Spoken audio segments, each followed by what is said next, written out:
সংগ্রামী বন্ধুগণ, আমি সরকারের কাছে আবেদন করতে চাই, আপনার এই নতজন পররাষ্ট্রনীতি পরিহার করে ভারত, চীন সহ সংশ্লিষ্ট দেশের সাথে সদিচ্ছা এবং অতি গুরুত্ব সহকারে কূটনৈতিক এবং রাজনৈতিক সমঝোতার মাধ্যমে অভিন্ন নদীর অবাধ পানি প্রবাহ নিশ্চিত করুন এবং সেই সাথে এই সমস্যার দ্রুত সমাধান করতে হবে। সংগ্রামী বন্ধুগণ, এখানে আজকে যারা আমাদের এখানে এসেছেন এই রৌদ্রে অনেক কষ্ট করে আমার এই গণসমাবেশে, বাংলাদেশ গণমুক্তির সমাবেশে যোগ দিয়েছেন, তাদেরকে ধন্যবাদ জানাচ্ছি এবং সেই সঙ্গে ধন্যবাদ জানাচ্ছি সাংবাদিক বন্ধু ও ভাই ও বোনদের। সংগ্রামী বন্ধুগণ এবং পুলিশ প্রশাসনকে আমি ধন্যবাদ জানাচ্ছি আমাদেরকে সহযোগিতা করার জন্যে। এবং এই বলে আমার বক্তব্য এখানে শেষ করছি।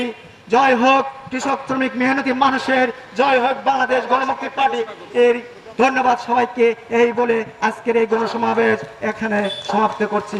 আমাদের অধিকার রয়েছে এই তিস্তার পানি এবং কোন নদীতে, যে নদীতে যার সূত্রমূল, যার উৎসমূল ভারতে এবং চায়নাতে, এবং আন্তর্জাতিক আইন অনুসারে আমাদের এই পানি পাওয়ার, এই জল পাওয়ার আমাদের অত্যন্ত সঠিকভাবে, অত্যন্ত বাস্তবসম্মতভাবে আমাদের ছোট দেশ হলেও, আমাদের মাটির দেশ হওয়া সত্ত্বেও আমাদের এই উজানের দেশগুলো যাতে একতরফাভাবে পানি তারা ব্যবহার করতে না পারে এবং সেই আন্তর্জাতিক আইন অনুযায়ী, আন্তর্জাতিক আইন অনুসরণ করে আমাদের সরকার তাদের সাথে বোঝাপড়া করবে, তাদের সাথে সমঝোতা করবে, তাদের সাথে দেন দরবার করবে এবং আন্তর্জাতিক আইন অনুযায়ী আমরা এই পানি পাওয়ার অধিকার, বাংলাদেশ আমরা এই পানির অধিকার আমরা রাখি। কারণ একমাত্র পারেন না, ভারতকে আমরা যতই শত্রু বলি না কেন, তাদের মধ্যে একটা গণতন্ত্র কাজ করে এবং তাদের সরকার প্রধানগুলি গণনির্ভর হয়, যার কারণে তাদের কোনো বাহিনীর উপরে, যেমন কোনো সেনাবাহিনীর উপরে, কোনো পুলিশ বাহিনীর উপরে, কোনো অন্যান্য বাহিনীর উপরে, কোনো বিদেশি শক্তির উপরে নির্ভর করতে হয় না। কিন্তু বাংলাদেশের চিত্রটা সম্পূর্ণ ভিন্ন।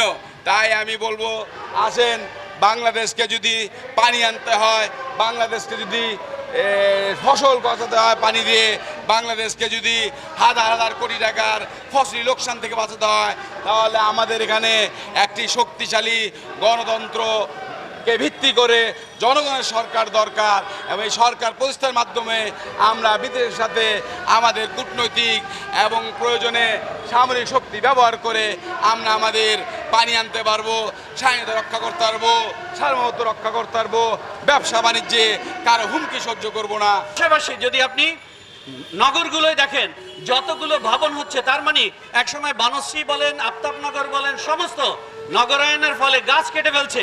তার মানে আমি ওই গাছ কেটে নতুন নতুন ভবন হচ্ছে, কিন্তু যদি চাই আমার ছাদে যদি বাগান করি, তাহলে কিন্তু আমাদের ওই জায়গাটায় যে কয়টা গাছ কাটা, ওই রকম আবার গাছ লাগানো সম্ভব। কিন্তু দেখা যায় সরকার যে কাজটা করে বা সিটি কর্পোরেশন যে কাজটা করে, আমাদের গাছ লাগানো যদি হয় তাহলে 10% আমাদের কোনো ভাতা দিবে বা উৎসাহ একটা কর করবে। কিন্তু আমাদের দেশে আসলে ইনসেন্টিভে আমরা খুশি না। আমাদের যদি বাধ্যতামূলক করা হয় যে না, যদি গাছ লাগানো না হয় তাহলে বিদ্যুৎ লাইন দেওয়া হবে না বা পানির লাইন দেওয়া হবে না বা কোনো একটা জায়গায় স্টপ হবে, তাহলে কিন্তু সবাই বাধ্য হবে, প্রতিটা ছাদে গাছ লাগাতে বাধ্য হবে।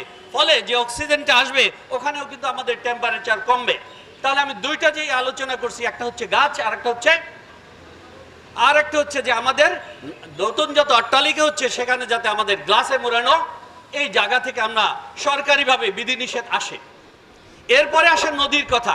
আমি পদ্মার ব্রিজ থেকে, যেহেতু আমার বাড়ি ওপার বরিশালে, প্রতি মুহূর্তে যখন যাই তখন মনে হয় আগামী জেনারেশন পদ্মার নিচ থেকেও যেতে পারবে, উপর থেকেও যেতে পারবে। এমন না হয় যে পদ্মার এই তিস্তা নদীর কারণে পদ্মার উপর আমাদের ফ্লাইওভারের মতো হবে, নিচ থেকে আমাদের রাস্তা যাবে। আপনারা নিশ্চিত থাকতে পারেন আগামী 10-15 বছর পরে যারা বাঁচবেন এই পর্যন্ত, নিশ্চিত আমাদের পদ্মা সেতু একসময় ভরে যাবে।